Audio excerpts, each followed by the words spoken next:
Right, maskata akanaka. Ndafunga kuti maskata anoka. Message iyi kana pane ari padhuze naStrive Masiwa kana vanomushandira vari panapa. Endai mutaurire kuti iwewe kana wafunga zvokuti umire naED uende kusaidi kwaED enda hako kusaidi kwaED. But ED mazuva ake kuva president ari limited. I'm telling you. Tichazosangana newe mai mhangi so une zvawakuda kwatiri. Andiwanzoka. Kana uida kupera kwedu kuZimbabwe toziva kuti une mari, but mari mukurarama is nothing. Andi mazinzisaka haikupe dignity pamberi pevanhu vaunenge uinavo mucommunity iwe wachishandisa network yako iwewe Strive Masiwa iwewe kana ukadzima network yako iwewe wangobuda pachena kuti iwewe naMnangagwa muri kutamba bhora rimwe chete. Andi manzwa network ngairege kudzimwa kuti zviende worldwide.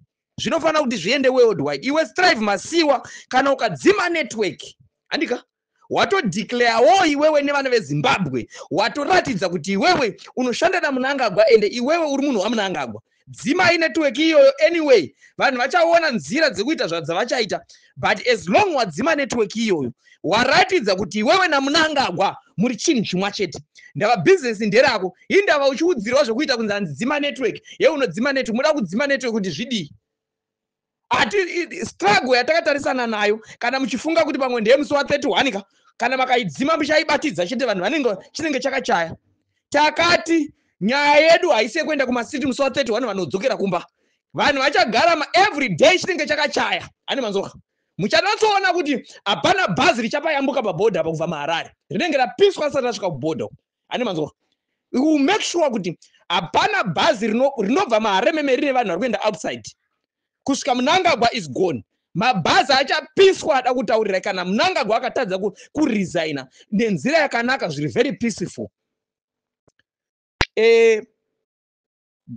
Demonstration yedu isusu iri very peaceful.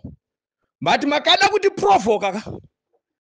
provoka manje achizopera zvakanaka. Ati mazvaona saka iwe Strive Masiwa nevamwe wako unoshanda navo andika nyaya dzekuda kudzima network imbomirai nyaya dzekuda kudzima network. Don't do that.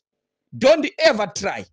Dzima hako kana uri kudzima but tichasangana newe vai manje tamudzinga mambara iye. Usasapota dictator here. Ani mazoka vamwe wani nerera nekuda kwomurumo izvo zvisvi vamwe vanhu vana baba izvo nekuda kwomurumo vakaurayirwa nababa wavo nekuda kwomurumo. Iwe woti oda kudzima network iwewe kuda kudzima network. No.